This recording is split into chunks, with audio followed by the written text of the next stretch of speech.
बिस्मिल्लाहिर्रहमानिर्रहीम अल्हम्दुलिल्लाहि रब्बिल आलमीन वस्सलातु वस्सलामु अला रसूलिहिल करीम अम्मा बाद। अज़ीज़ तलबाए किराम, आज के सबक में वो जानवर जिन पर ज़कात लाजिम नहीं होगी उनका तज़किरा किया जा रहा है। पहले इबारत गौर से समाअत फरमाएँ। वला शैअ फ़ी बग़लिन व हिमारिन लैसा लित्तिजारती। वला शैअ फ़ी बग़लिन व हिमारिन लैसा लित्तिजारती। और खच्चर और गधे जो तिजारत के लिए ना हो।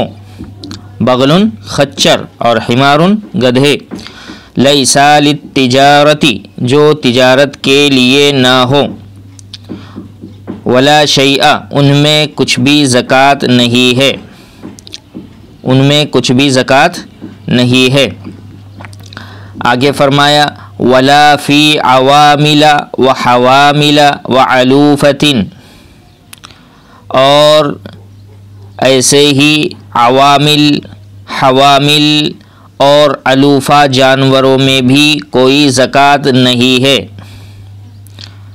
अवामिल, हवामिल और अलूफ़ा जानवरों में भी कोई ज़कात नहीं है। आगे अवामिल और हवामिल की तारीफ़ इबारत ही में फरमाई। अल अवामिलुल्लती उइद्दत लिल अमली। अल अवामिलुल्लती उइद्दत लिल अमली। अवामिल वो गाय, बैल या भैंस है। अवामिल वो गाय, बैल या भैंस हैं जिनको काम लेने के लिए तैयार किया गया है। उइद्दत लिल अमली जिनको काम लेने के लिए तैयार किया गया है। कइसारतिल अर्दी जैसा कि ज़मीन में हल जोतने के लिए। वल हवामिलु और हवामिल वो जानवर हैं अल्लती उइद्दत लिहम्लिल अस्क़ाली जिनको बोझ ढोने के लिए तैयार किया गया है। बोझ ढोना यानी बोझ उठाना। और हवामिल वो जानवर है जिनको बोझ ढोने के लिए, बोझ उठाने के लिए तैयार किया गया है। वल अलूफ़तु अल्लती तुअतल अलफ़ु वही ज़िद्दुस साइमती और अलूफ़ा वो जानवर हैं जिनको घास खिलाई जाती है और वो साइमा की ज़िद है। वही ज़िद्दुस साइमती और वो साइमा की ज़िद है। आगे फरमाया वला फ़ी हमलिन व फ़सीलिन व आजीलिन। और ऐसे ही ज़कात लाजिम नहीं होगी। और ऐसे ही ज़कात लाजिम नहीं होगी। हमल यानी बकरी के छोटे बच्चे में जो 1 साल से कम उम्र का है। और हमल में यानी बकरी के उस छोटे बच्चे में ज़कात लाजिम नहीं होगी जो 1 साल से कम उम्र का है। व फ़सीलिन और फ़सील यानी ऊँटनी का वो बच्चा जो बिनते मखास की उम्र से कम उम्र का हो, उसमें भी ज़कात लाजिम नहीं होगी। व अजीलिन और इसी तरह अजील यानी गाय के और गाय का 1 साल से कम उम्र वाला बच्चा, उस पर भी ज़कात लाजिम नहीं होगी। इल्ला तबअन लिल कबीरी। इल्ला तबअन लिल कबीरी मगर बड़े जानवरों के ताबे होकर। मगर बड़े जानवरों के ताबे होकर। मुसन्निफ़ अलैहिर्रहमान ने इस इबारत में उन जानवरों का तज़किरा फ़रमाया जिनमें ज़कात वाजिब नहीं होती है। चुनांचे सबसे पहले फरमाया कि गधे और खच्चर में ज़कात वाजिब नहीं होती है, क्योंकि उमूमन ये जानवर हवामिल और अवामिल में से होते हैं। हवामिल या हामिलतुन की जमा है और अवामिल आमिलतुन की जमा है। अवामिल का मतलब ये है कि वो जानवरों को हल जोतने के लिए या फिर खेत में नंगर और बक्खर वगैरह चलाने के लिए इस्तेमाल किया जाता है। गाड़ी से इसको जोता जाता है, बैलगाड़ी में चलाया जाता है। और ऐसे ही हवामिल यानी वो जानवर जिनको बोझ उठाने के लिए और एक जगह से दूसरी जगह बोझ को मुंतकिल करने के लिए इस्तेमाल किया जाता है। इस वजह से ये अवामिल और हवामिल यानी गधे और खच्चर ये चूँकि हवाइज असलिया और ज़रूरत असलिया के लिए इस्तेमाल होते हैं, इस वास्ते ये जानवर भी गोया ज़रूरत असलिया में शामिल हुए। और ज़ाहिर सी बात है कि जो चीज़ ज़रूरत असलिया में शामिल होती है उस पर ज़कात लाजिम नहीं हुआ करती है। इसी तरह अलूफ़ा जानवरों के अंदर भी ज़कात लाजिम नहीं है। ये अलूफ़ा ये साइमा की ज़िद है। साइमा का मतलब इससे पहले गुज़र चुका, यानी वो जानवर जो साल के अक्सर व बेशतर हिस्से में सरकारी और मुबाह चरागाहों के अंदर चरते हैं, उन पर चरने का खर्च हम पर इंसान पर आता नहीं है, इस वास्ते उन पर ज़कात लाजिम नहीं होती है।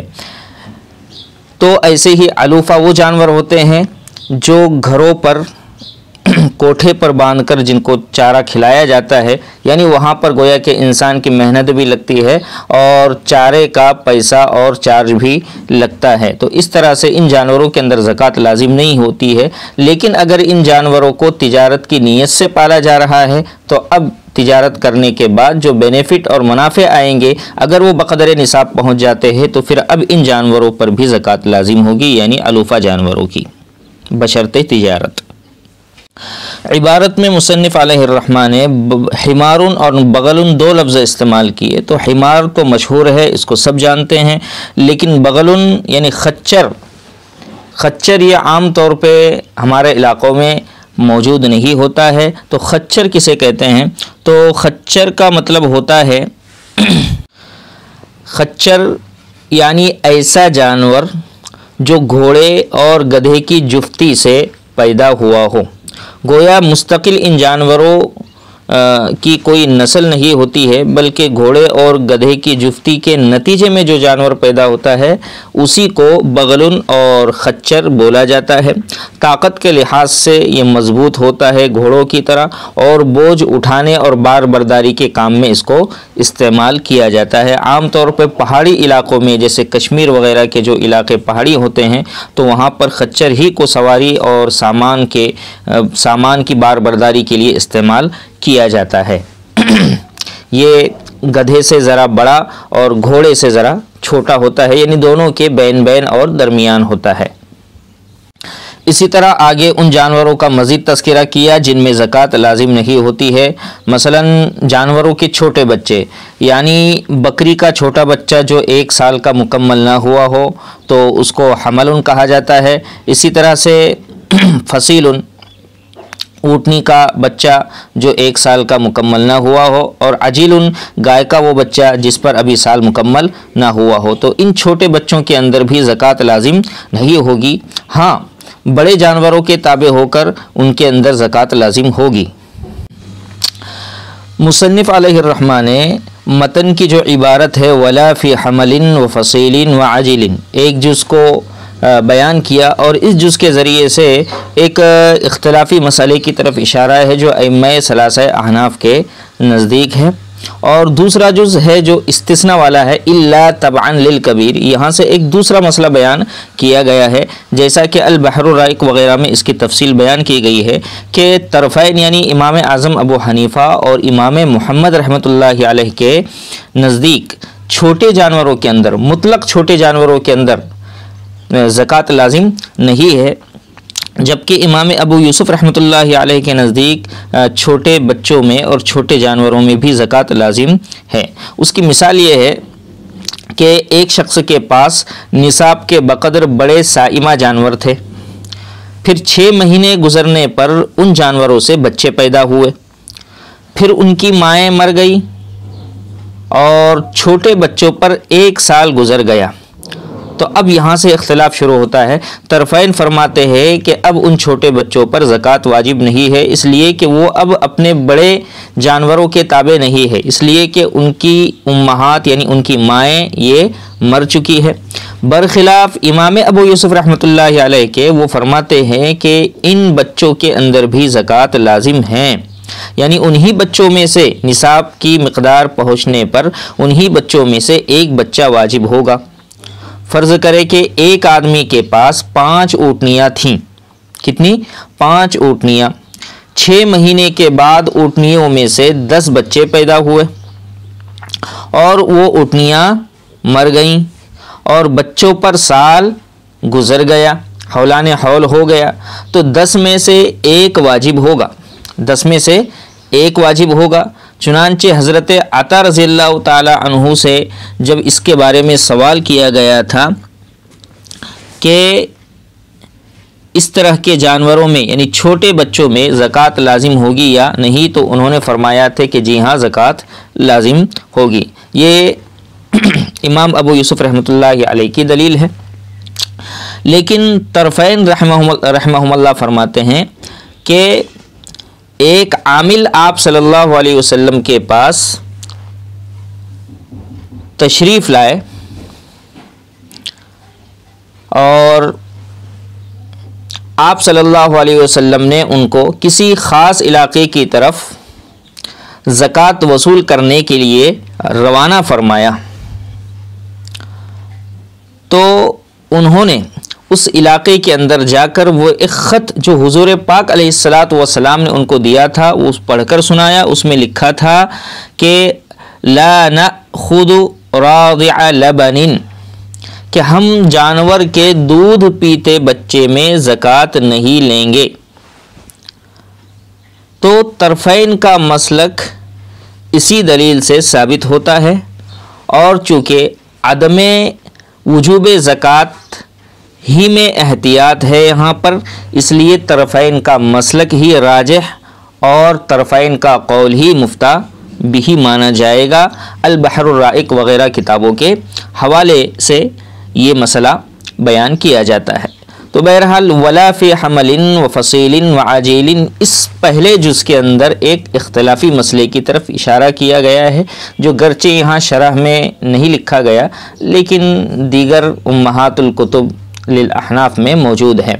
और इल्ला तबअन इस्तिस्ना वाली इबारत से ये एक दूसरा इत्तेफाकी मसला बयान किया गया है, यानी बड़े जानवर के साथ, यानी सिर्फ छोटे जानवर थे तो उनमें ज़कात लाजिम होगी या नहीं होगी, इस सिलसिले में हमारे अइम्मा सलासा का इख्तिलाफ था। उसमें तरफ़ैन का कौल राजे और मुफ्ता भी था। लेकिन इल्ला तबअन लिल कबीरी, यानी बड़े जानवर के साथ अगर छोटे जानवर भी है, छोटे बच्चे भी है, तो अब निसाब के मुनाकिद करने में छोटे बच्चों को बड़े जानवरों के ताबे माना जाएगा और निसाब को पूरा किया जाएगा। गोया के तकमीले निसाब में छोटे जानवरों के छोटे बच्चे बड़े जानवरों के साथ शामिल किए जाएंगे। लेकिन ज़कात लेते वक्त मिक़दार ज़कात जो अलहदा करके दी जाएगी उसमें उन छोटे बच्चों को नहीं लिया जाएगा बल्कि मुसिन को लिया जाएगा, यानी जो 1 साल का मुकम्मल हो चुका हो, जिसके दांत आ चुके हो। मुसिन यानी 2 साल का बच्चा, 1 साल का नहीं बल्कि 2 साल का बच्चा, उसको ज़कात में दिया जाएगा। उससे कम उम्र का बच्चा ये नहीं दे सकते। मसलन किसी शख्स के पास बकरी के 39 बच्चे हैं 1 साल से कम के, और 1 साला बच्चे भी है, तो तादाद जब 40 की बकरियों की या भीड़ों की पूरी हो जाएगी तो उसी मुसिन्ना को ज़कात में लिया जाएगा। यानी बकरी का मुसिन्ना यानी जो 1 साल का मुकम्मल हो चुका हो, और गाय का मुसन्ना या भैंस का मुसन्ना उसका मतलब होता है जिसके 2 साल उम्र के पूरे हो चुके हो। अगर औसत दर्जे का हो और अगर आला दर्जे का हो तो फिर नहीं लिया जाएगा, और मालिक पर औसत दर्जे की बकरी देना क्या है, लाजिम है। और अगर औसत दर्जे से कम का हो तो फिर यही देना लाजिम हो जाएगा, जैसा कि दीगर किताबों में भी इन मसाइल की तफसील लिखी है। आगे फरमाया वला फ़ी ज़ुकूरिल ख़ैली मुनफरिदतन, और सिर्फ नर घोड़ों में ज़कात वाजिब नहीं है, ज़ुकूरिल खैल नर घोड़े, मुज़क्कर घोड़े। वकज़ा फ़ी इनासिहा फ़ी रिवायतिन, इसी तरह एक रिवायत के मुताबिक घोड़ियों में भी ज़कात लाजिम नहीं है। इसी तरह एक रिवायत के मुताबिक घोड़ियों में भी ज़कात लाजिम नहीं है। वफ़ी कुल्ली फ़रसिम मिनल मुख्तलिति बिही अज़्ज़ुकूरी वल इनासी साइमतन दीनारुन औ रुबउ उश्री क़ीमतुहु निसाबन, और हर उस घोड़े में जिसमें नर और मादा मिले हुए हों, और हर उस घोड़े में जिसमें नर और मादा मिले हुए हों, दरा हाले के साइमा हो, दरा हाले के साइमा हो, 1 दीनार या उसकी कीमत का 40वां हिस्सा वाजिब होगा। निसाबन, जबकि वो कीमत निसाब के बकदर हो, जबकि वो कीमत निसाब के बकदर हो, यानी निसाब को पहुँच जाए। अज़ीज़ तलबाए किराम, बाबू ज़कातिल अमवाल के तहत शुरू में ये बतलाया गया था कि सबसे पहले मुसन्निफ़ अलैहिर्रहमान ने ऊँटों के निसाब को, फिर गाय और भैंसों के निसाब को, और फिर उसके बाद बकरी और भीड़ वग़ैरह के निसाब को बयान किया था। और घोड़े का निसाब यहाँ पर बयान किया गया इसलिए कि घोड़े का मसला ये इख्तिलाफ़ी मसला था और माक़बल के मसाइल ये मुत्तफ़क़ अलैह मसाइल थे। तो अब यहाँ पर मुसन्निफ़ अलैहिर्रहमान ने घोड़े में ज़कात लाजिम होगी या नहीं होगी, इसके अंदर चूँकि अइम्मा अहनाफ़ का इख्तिलाफ़ था तो यहाँ पर उसको बयान किया है। मसला कुछ इस तरह से है कि अगर सिर्फ मुज़क्कर घोड़े हैं, यानी नर घोड़े हैं, उनके साथ में मुअन्नस घोड़ियाँ नहीं है, तो राजिह कौल यही है कि इन पर ज़कात वाजिब नहीं होगी, इसलिए कि सिर्फ मुज़क्कर घोड़ों से नस्ल चलती नहीं है, यानी इनमें नुमू नहीं पाया जाता है। अलबत्ता एक रिवायत ऐसी भी मिलती है जिसमें ज़कात का वाजिब होना भी मनक़ूल और मरवी है, लेकिन राजिह कौल यही है कि सिर्फ मुज़क्कर घोड़ों में और नर घोड़ों में ज़कात लाजिम नहीं है। ये इख्तिलाफ भी उस सूरत में है जबकि ये साइमा हो, और अगर वो महज तिजारत ही के लिए रखे गए हो तो फिर तो बिल इत्तेफाक उन पर तिजारत के बाद जो मुनाफे होते हैं और बक़दर निसाब वो मुनाफे पहुंच जाते हैं, तो अब हौलान हौल वगैरह शर्तों के बाद उन पर ज़कात लाजिम होती है। यहाँ पर साइमा जानवरों का मसला है, उसके तहत ये मसला बयान किया जा रहा है। बहरहाल तो सिर्फ़ अगर घोड़े नर घोड़े हैं तो उनमें राजिह कौल के मुताबिक ज़कात लाजिम नहीं है, और अगर सिर्फ मुअन्नस घोड़ियाँ हैं तो यहाँ पर भी 2 रिवायतें हैं। एक रिवायत के मुताबिक ज़कात नहीं है, इसलिए कि सिर्फ घोड़ियाँ होने की वजह से उनमें भी नुमू वाक़ई नहीं होगा, और ज़कात के लिए नुमू का होना ज़रूरी है, इसलिए कि ये भी एक तरह का माल है।